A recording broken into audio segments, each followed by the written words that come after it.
अस्सलाम वालेकुम क्लास 7। आज हमने एक्सरसाइज 14B स्टार्ट करनी है। क्वेश्चन नंबर 1 है, in the given figure R is the mid point of the chord P Q of the circle with centre O. आपके पास एक सर्कल है जिसका सेंटर ओ है, उस पे एक कॉर्ड है पी क्यू और इस कॉर्ड के ऊपर एक पॉइंट है are.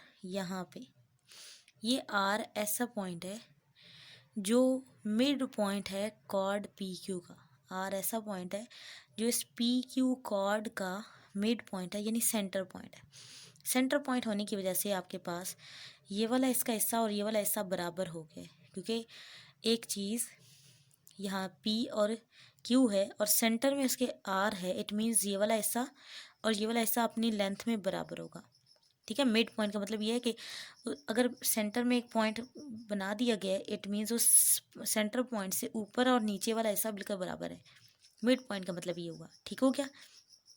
If measure of angle R O P, यानी एंगल जब भी मेजर, ये मेजर हम इसको पढ़े हैं और ये एंगल की नोटेशन है, ये वाली एंगल की नोटेशन है। Measure of angle R O P, हमें जब एंगल रीड आउट करना होता है तो हम बेसिकली उस सेंटर वाले करेक्टर को, लेटर को देख रहे होते हैं।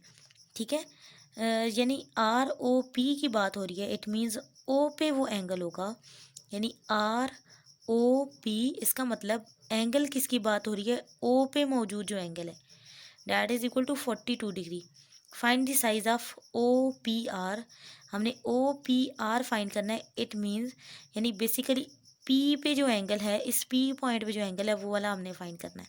ठीक हो गया। अब आ जाते हैं इस डायग्राम के ऊपर। देखें तो इस आर को सेंटर से मिला दिया गया है, इस क्यू को भी सेंटर से मिलाया हुआ है और पी को भी, और यहाँ पे आपके पास दो ट्रायंगल्स बन रही हैं। लेकिन अगर हम थोड़ा सा ध्यान दें तो ये जो आपके पास कॉर्ड है और ये जो मैंने ब्लैक से आपको लाइन दिखाई है, ये वाला कॉर्ड और ये जो लाइन है, ये इस तरह की शेप बना रहे हैं। और ये आपके पास नोटेशन थी, इसको मैं ज़रा इस तरह ड्रॉ करती हूँ तो ये आपके पास परपेंडिकुलर की नोटेशन थी, परपेंडिकुलर की नोटेशन। ठीक है, ये परपेंडिकुलर की नोटेशन है, जिसका मतलब ये होता है कि यहाँ पे एंगल आपके पास 90 डिग्रीज का होगा। इसके इधर लेफ़्ट साइड पे भी, यहाँ पे भी, ठीक है, और यहाँ पे भी। अब 90 डिग्रीज का एंगल जो होता है हम उसकी बॉक्स बना दें, डैट इज़ इनफ, लिखने की ज़रूरत नहीं होती है। अब आपके पास यहाँ पे पता चल गया कि आपको 90 डिग्रीज का एंगल दिया हुआ है और यहाँ पे आपको गिवन था कि ओ पे जो एंगल था, सेंटर वाले को देखना होता है ना, ओ पे जो एंगल था वो 42 डिग्री था। यहाँ पे एंगल पता चल गया कि राइट एंगल, ये वाली फॉर्मेशन बन रही थी, इस वजह से हमें पता चलेगा कि ये 90 डिग्रीज का है। अब यही वाला एंगल रह गया पी वाला जो हमने फाइंड करना था। अब मैंने आपको कहा कि यहाँ पे 2 ट्रायंगल्स बन रही है ना, तो हम बेसिकली जस्ट एक ट्रायंगल अगर हाइड कर देते हैं, मैंने स्केल से हाइड कर दिया, अब मुझे सिर्फ एक ट्रायंगल नज़र आ रही है। मुझे इस ट्रायंगल के अंदर ये वाला रूल लगाना है कि हम पहले लिखेंगे इन ट्रायंगल, ट्रायंगल की शेप बनाई P R O, P R O. इस ट्रायंगल के अंदर हमारे पास क्या है कि जो एंगल है, सम ऑफ एंगल्स, कौन से angle, interior angle, sum of interior angles is equal to 180 degrees. हमारे पास ये रूल है कि इंटीरियर एंगल का सम किसी भी ट्रायंगल के अंदर 180 मस्ट होना चाहिए।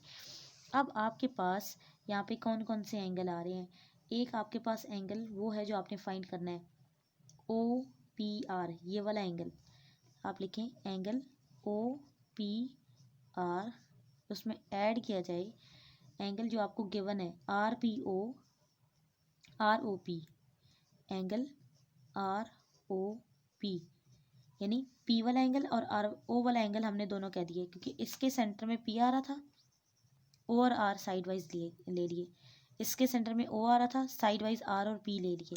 अब हमारा रह गया R, that is angle P R O. अब सेंटर में मैंने आर को लिया है। ठीक हो गया। इन तीनों एंगल्स का सम 180 डिग्रीज होना चाहिए।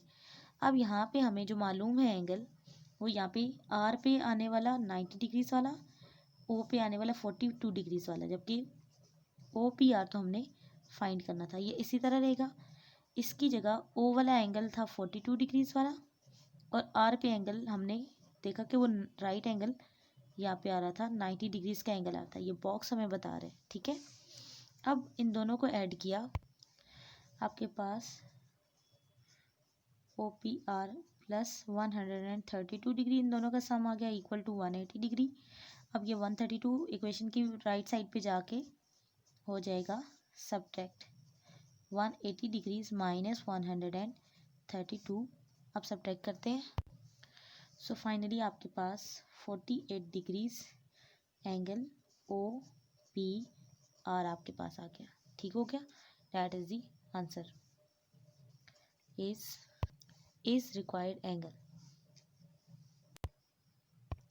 क्वेश्चन नंबर 2 में बोला जा रहा है कि in the given figure A B is the chord of the circle, A B chord of the circle है with centre O, centre circle का ओ है, ओ सी परपेंडिकुलर है, ये परपेंडिकुलर की नोटेशन आ गई ना, ओ सी परपेंडिकुलर है ए बी के, ओ सी ये जो ओ से सी तक की लाइन है ये परपेंडिकुलर, राइट एंगल यहाँ पे बॉक्स बना हुआ है ना, इट मीन्स आपको पता चल गया कि ये राइट एंगल है। और पिछले जो हमने क्वेश्चन किया हमें ये भी पता चला था कि जो आर था उस डायग्राम में वो सेंटर था। अब यहाँ पे सी है, इट मीन ये ए बी का सेंटर पॉइंट है, ठीक हो गया। ये परपेंडिकुलर से हमें पता चला। इफ़ ए सी, अगर ए से सी तक आपको 4 सेंटीमीटर दिया हुआ है तो आपने ए से बी तक कंप्लीट लेंथ कितनी है ये फाइंड करनी है। सो आप लिखेंगे एज ओ सी जो आपके पास आ रहा है लाइन सेगमेंट, ये ओ सी लाइन सेगमेंट, ये लाइन सेगमेंट की नोटेशन ये वाली होती है, ये ऊपर मैंने लाइन लगाई है ना ये वाली, is perpendicular to A B, और ए बी क्या है, एक लाइन सेगमेंट ही है, ए बी लाइन सेगमेंट है। सो आपके पास ए सी लाइन सेगमेंट और सी से बी तक का लाइन सेगमेंट इक्वल हो जाएंगे, ठीक हो गया। अब आपके पास अगर ए सी 4 सेंटीमीटर का दिया हुआ है ना, गिवन है ना, इट मीन सी बी भी कितने का होगा, 4 सेंटीमीटर का होगा। सो आपने फाइंड करना था measure of A B find करना था। ये ए से बी तक कंप्लीट डिस्टेंस किन दो के सामने आ रहा है, ये वाला हिस्सा A C plus C B is equal to A C plus C B. अब ए सी और सी बी दोनों तो इक्वल है और वो दोनों इक्वल थे 4 सेंटीमीटर के हो गए थे, तो यहाँ पे 4 सेंटीमीटर प्लस 4 सेंटीमीटर करेंगे तो आपके पास आ जाएगा 8 centimetre, that is the required. So 8 centimetre is required length. Question number 5 है in the given figure measure of angle A O B, recognise करते हैं ओ पे एंगल है और ए और बी को मिला के आ रहा है ए ओ पी, यानी यहाँ पे एंगल कितने का आ रहा है 60 डिग्रीज, ये देखें इधर लिखा है ए ओ बी इक्वल है, ये एंगल इक्वल है बी ओ सी के, यानी बी ओ सी, यानी ओ पे अगेन एंगल सेंटर पे ओ आ रहा है, तो यहाँ वाला हिस्सा भी क्या है 60 डिग्री, ये दोनों किसके इक्वल हैं 60 डिग्रीज के हैं। If measure of angle A B is equal to measure of line segment की नोटेशन है, measure of line segment A B is equal to 4 centimetre, अगर ए से बी तक 4 सेंटीमीटर का है तो आपको बी सी और ओ सी, बी सी और ओ सी साइड, और also measure of angle A B C यानी ये वाला एंगल फाइंड करना है, ठीक है। ये वाली साइड आपको दी हुई थी 4 सेंटीमीटर की, आपको ये वाली साइड बाकी दो साइड्स लेनी है, ठीक हो गया। अब अगर ज़रा आप इस डायग्राम को देखें तो आपके पास जो एंगल ए बी सी है वो एग्जैक्टली इक्वल है एंगल ए ओ सी के, यानी ये वाली साइड इस साइड के बिल्कुल इक्वल नज़र आ रही है, ऐसे ही है ना।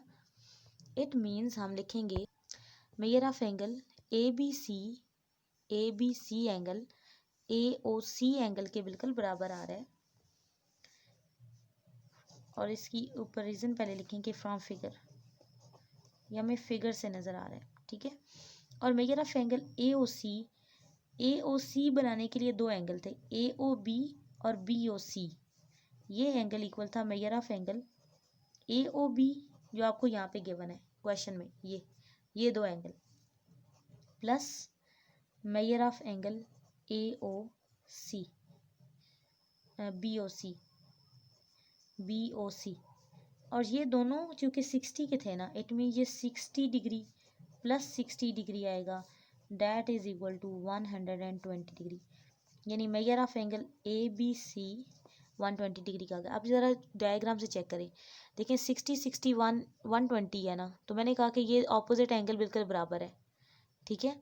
तो ये 60 60 120 है, तो ऑब्वियसली जो ABC एंगल आना है, यानी B वाला एंगल, B पे जो एंगल है वो भी तो 120 का आ गया। इट मीन्स हमारी ये बात ठीक हो गई।